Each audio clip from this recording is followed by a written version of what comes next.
Dan untuk mengetahui pergerakan saham hari ini, kita bergabung dengan Direktur Ekuator Swarna Investama, Hans Kui. Selamat pagi, Pak Hans.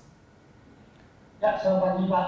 Iya, Pak Hans, baru saja tadi IHSG dibuka di level 6.070-an. Analisis Anda seperti apa?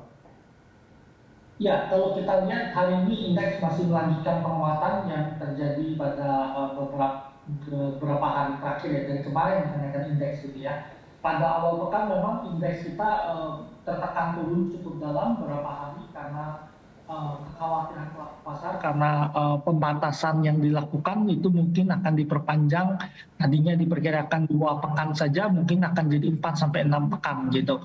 Tetapi komentar dari Chairman Federal Reserve tentang kebijakan mereka itu berhasil mengangkat indeks naik dalam perdagangan kemarin, dan hari ini masih terlihat kenaikan berlanjut gitu ya untuk perdagangan hari ini.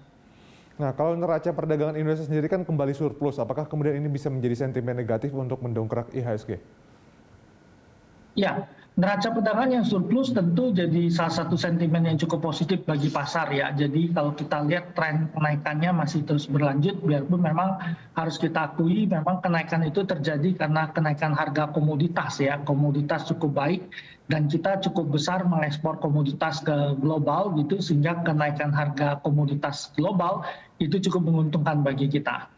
Nah, tapi di sisi lain Pak Hans, kita tahu bahwa lonjakan kasus COVID-19 di tanah air ini juga masih mengkhawatirkan. Kemarin juga bahkan pecah rekor lagi 56.000 kasus baru. Apakah kemudian ini bisa membuat IHSG tetap bertahan di level 6.000? Ya, sebenarnya yang pasar lebih takutkan adalah kalau terjadi pembatasan PPKM yang darurat yang diperpanjang bisa 8 pekan atau lebih panjang lagi, itu yang lebih mengkhawatirkan bagi pelaku pasar. Kasus COVID-19 kita udah lihat di India terjadi chaos di sana sangat tinggi sekali, tetapi pasar keuangan tidak turun terlalu banyak karena sekarang pelaku pasar punya view yang lebih panjang karena kasus COVID-19 ini mau tidak mau pasti akan berlalu gitu ya. Artinya kalau masyarakat patuh kemudian vaksinasi bisa ditingkatkan, tentu kita akan memenangkan pertandingan seperti di India memenangkan pertandingan terhadap wabah. Jadi kasus COVID-nya ini sementara, dan kalau kita lihat statement dari analis JP Morgan sendiri di global, mereka mengatakan ini waktu yang tepat untuk membeli Asia gitu ya. Karena kalau kita lihat di awal-awal pandemi, Amerika, Eropa berhasil rebound di 2020, tapi Asia menyusul gitu.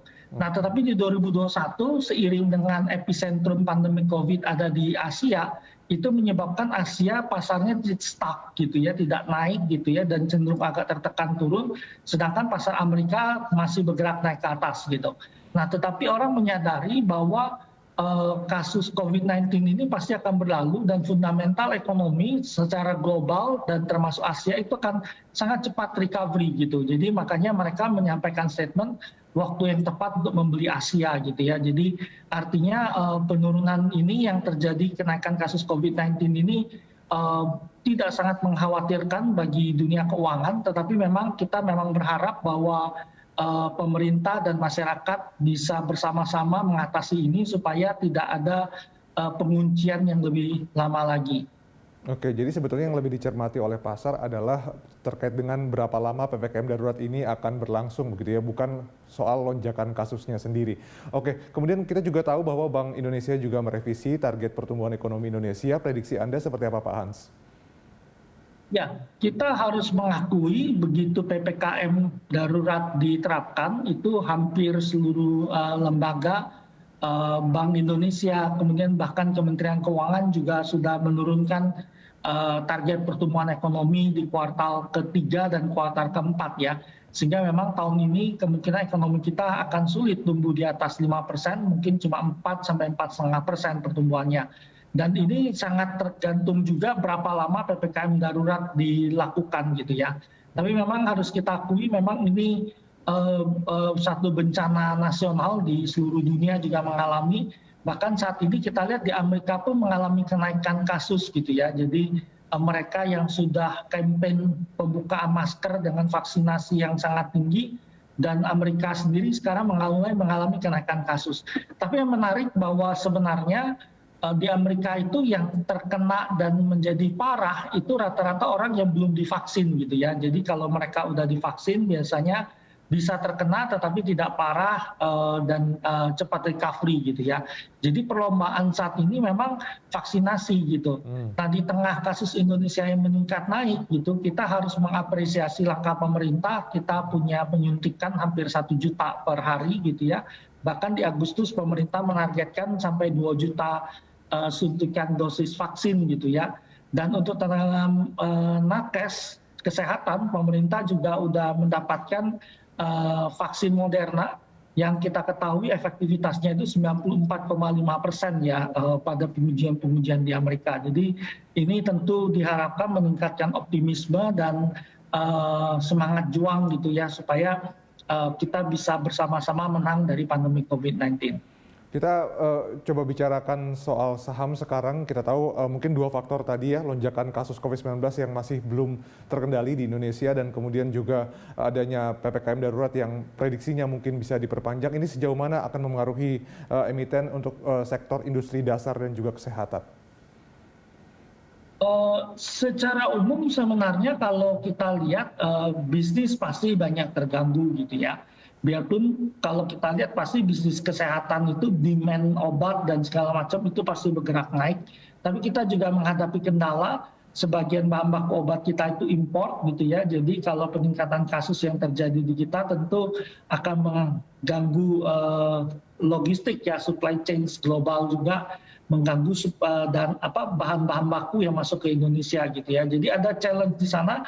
Tapi secara umum memang harus kita akui bisnis biasanya akan cukup terganggu ketika periode penguncian terjadi, tetapi akan segera recovery ya begitu penguncian dibuka. Karena sebenarnya demand dan kebutuhan itu masih tetap kuat di dalam negeri gitu. Bagaimana dengan sektor konsumsi dan juga sektor retail ini seperti apa pergerakannya, Pak Hans? Ya, konsumsi tentu satu sektor yang sangat defensif kalau kita lihat ya. Jadi seharusnya mereka nggak akan cukup terpukul gitu ya posisinya gitu. Sektor retail mungkin cukup terpukul dan mereka harus berpikir untuk men-switch perdagangan mereka masuk ke online gitu ya. Tetapi kalau kita lihat retailer-retailer besar kita, kan komposisi penjualan online itu sejauh ini baru 5-10% ya. Pasti mereka cukup terpukul karena terpaksa mal-mal ditutup gitu ya. Jadi tentu penjualan retail agak terganggu dalam periode ini. Dan kelihatannya karena varian Delta ini menyebarnya 4-8 kali lebih cepat dari varian sebelumnya gitu ya. Ini yang menimbulkan kekhawatiran orang cenderung takut untuk beraktivitas keluar rumah. Yang keluar mungkin orang yang memang terpaksa untuk bekerja karena kebutuhan gitu ya. Tetapi mereka tentu nggak akan berbelanja cukup banyak dan lebih bekerja terus pulang ke rumah gitu dengan protokol kesehatan yang cukup ketat. Kita juga mungkin perlu bahas soal sektor konstruksi, di mana kita tahu BUMN Karya kan ini mendapatkan PMN yang cukup besar. Bagaimana sahamnya menurut Anda? Ya, saya pikir memang Karya ini memang harus mendapat dukungan dari pemerintah ya, karena cerita pertumbuhan ekonomi Indonesia ke depannya memang infrastruktur gitu ya. Kalau kita lihat negara-negara maju seperti Amerika gitu ya, di tahun 60-70 Amerika belum semaju sekarang. Yang mereka lakukan adalah menggenjot infrastruktur gitu. Setelah infrastruktur terbangun, memang ada delay, tidak langsung ekonominya menjadi maju, tetapi dengan infrastruktur yang baik, biaya-biaya logistik turun dan segala macam menjadi lebih murah, ekonomi Amerika makin berkembang gitu. Menarik bahwa di Amerika itu kota-kota yang dilewati oleh infrastruktur besar seperti jalan tol dan jalan-jalan yang dibangun, itu menjadi kota-kota besar. Sedangkan kota yang tidak dilewati itu cenderung menjadi daerah yang lebih sepi gitu ya. Nah oleh karena itu Indonesia tentu saja ketika kita membangun infrastruktur, kita punya harapan bahwa ekonomi kita akan menjadi satu negara maju ke depannya gitu. Nah perusahaan-perusahaan karya ini kan adalah lokomotifnya ya. Mereka cukup berjuang cukup keras ya, karena kalau kita lihat dapat proyek kadang-kadang itu kan belum dapat langsung pembayaran, jadi mereka harus tarik pinjaman, kemudian pembangunan nanti mendapat pembayaran dari pemerintah. Nah oleh karena itu kita lihat leverage mereka cukup tinggi Nah, untuk menaikkan leverage mereka kembali, kita tentu mengharapkan pemerintah memberikan suntikan modal gitu ya. Dengan suntikan modal masuk, rasio leverage yang membaik, dan mereka bisa menarik pinjaman lagi, sehingga terjadi multiplier pada pembangunan ekonomi kita. Oke, terakhir mungkin Pak Hans, rekomendasi saham untuk hari ini seperti apa? Ya ada beberapa saham beriringan mulai naik ke atas gitu ya. Kalau kita lihat, pertama saya merekomendasikan Astra International. Kita bisa mempertimbangkan saham ini mulai naik gitu ya. Level 4.640 sampai 4.840 kita melakukan pembelian. Kemudian cut loss di bawah 4.600. Target saya adalah 5.100 sampai dengan 5.400 untuk Astra International. Kemudian yang kedua ada saham perbankan BBCA. Beberapa saat sebelumnya memang tertekan turun, tapi dari kemarin udah mulai naik. Kita merekomendasikan akumulasi beli di 29.900 sampai 30.500.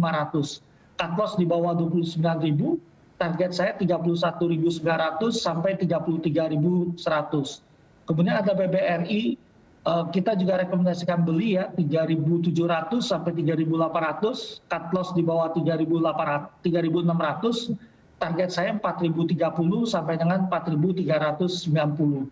Kemudian ada Pegas, kita rekomendasikan beli juga 975 sampai 1.000. Cut loss di bawah 950, target saya 1.080 sampai 1.250. Oke, Pak Hans, terima kasih atas informasi dan juga rekomendasinya, Direktur Ekuator Suwarna Investama Hans Kui.